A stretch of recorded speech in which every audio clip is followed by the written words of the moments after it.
முதல் வாசகம். அனனியாவே, கூர்ந்து கேள், ஆண்டவர் உன்னை அனுப்பவில்லை. அப்படியிருந்தும் இம்மக்கள் பொய்யை நம்பும்படி நீ செய்துவிட்டாய். இறைவாக்கினர் எரேமியா நூலிலிருந்து வாசகம். 28:1-17 வரை. யூதாவின் அரசனான செதேக்கியாவினுடைய ஆட்சியின் 4ஆம் ஆண்டு 5ஆம் மாதத்தில் அசூரின் மகனும் கிபெயோனைச் சார்ந்தவனுமான அனனியா என்னும் இறைவாக்கினன் ஆண்டவரின் இல்லத்தில் குருக்கள் மற்றும் மக்கள் அனைவருடைய முன்னிலையிலும் என்னிடம் உரைத்தது. இஸ்ரேலின் கடவுளான படைகளின் ஆண்டவர் இவ்வாறு கூறுகிறார்: பாபிலோனிய மன்னரது நுகத்தை நான் முறித்தெறிந்து விட்டேன்.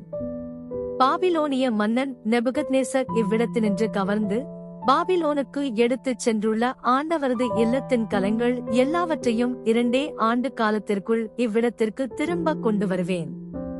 அத்தோடு யோயாக்கிமின் மகனும் யூதாவின் அரசனுமான எக்கோனியாவையும் பாபிலோனுக்கு நாடு கடத்தப்பட்ட யூதா மக்கள் அனைவரையும் இவ்விடத்துக்கு நான் திரும்ப கொண்டு வருவேன். ஏனெனில் பாபிலோனிய மன்னரது நுகத்தை நான் முறித்தெறிவேன் என்கிறார் ஆண்டவர். அப்பொழுது ஆண்டவரின் இல்லத்தில் நின்று கொண்டிருந்த குருக்கள் மக்கள் அனைவர் முன்னிலையிலும் இறைவாக்கினர் எரேமியா இறைவாக்கினன் அனனியாவிடம் பேசினார். இறைவாக்கினர் எரேமியா அவனை நோக்கி, ஆமென், ஆண்டவர் அவ்வாறே செய்வாராக. நீர் உரைத்த சொற்களை ஆண்டவர் நிறைவேற்றுவாராக. ஆண்டவர் இல்லத்தின் கலங்களையும் நாடு கடத்தப்பட்டோர் அனைவரையும் பாபிலோனிலிருந்து இவ்விடத்திற்கு திரும்ப கொண்டு வருவாராக. ஆயினும் செவிகளிலும் மக்கள் அனைவரின் செவிகளிலும் விழும்படி நான் உரைக்கும் இச்சொல்லை கவனித்து கேளும். உமக்கும் எனக்கும் முன்பே பண்டைய நாள்களில் வாழ்ந்த இறைவாக்கினர் பல நாடுகள் பேரரசுகளுக்கு எதிராக போர், துன்பம், கொள்ளை நோய் ஆகியவை பற்றி இறைவாக்கு உரைத்திருக்கின்றனர். நல்வாழ்வை முன்னறிவிக்கும் இறைவாக்கினரை பொறுத்தவரை அவரது வாக்கு நிறைவேறும் பொழுதுதான் ஆண்டவர் அவரை உண்மையாகவே அனுப்பியுள்ளார் என்பது தெரியவரும் என்றார். அதைக் கேட்ட இறைவாக்கினன் அனனியா இறைவாக்கினர் எரேமியாவின் கழுத்திலிருந்த நுகத்தை பிடுங்கி முறித்தெறிந்தான். மேலும் அனனியா எல்லா மக்கள் முன்னிலையிலும் ஆண்டவர் கூறுவது இதுவே: இவ்வாறே பாபிலோனிய மன்னன் நெபுகத்நேசரின் நுகத்தை இன்னும் 2 ஆண்டுகளில் மக்களினத்தார் அனைவருடைய கழுத்தினின்றும் பிடுங்கி முறித்தெறிவேன் என்றான். உடனே இறைவாக்கினர் எரேமியா அவ்விடம் விட்டு அகன்றார். இறைவாக்கினன் அனனியா இறைவாக்கினர் எரேமியாவின் கழுத்திலிருந்த நுகத்தை முறித்தெறிந்த சில நாள்களுக்குப் பின்னர் ஆண்டவரின் வாக்கு எரேமியாவுக்கு அருளப்பட்டது. நீ போய் அனனியாவிடம் சொல், ஆண்டவர் கூறுவது இதுவே: நீ மர நுகத்தை முறித்தெறிந்தாய், அதற்குப் பதிலாக இரும்பு நுகத்தைச் செய்து கொள்வாய். ஏனெனில் இஸ்ரேலின் கடவுளாகிய படைகளின் ஆண்டவர் கூறுகிறார்: இந்த மக்களினத்தார் அனைவரின் கழுத்தில் இரும்பு நுகத்தை வைத்துள்ளேன்.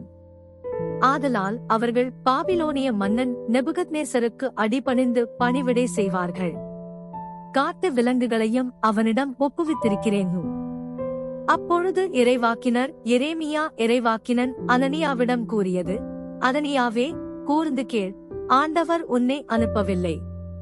அப்படியிருந்தும் இம்மக்கள் பொய்யை நம்பும்படி நீ செய்துவிட்டாய். எனவே ஆண்டவர் கூறுகிறார்: இதோ, நான் இவ்வுலகினின்றே உன்னை அனுப்பி வைக்கப் போகிறேன். ஆண்டவருக்கு எதிராக மக்கள் கிளர்ச்சி செய்யுமாறு நீ போதித்ததால் இந்த ஆண்டிலேயே நீ சாவாய்.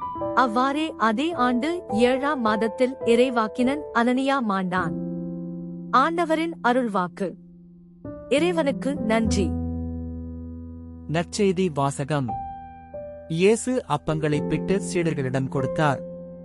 சீடர்களும் மக்களுக்கு கொடுத்தார்கள். மத்தேயு எழுதிய தூய நற்செய்தியிலிருந்து வாசகம்.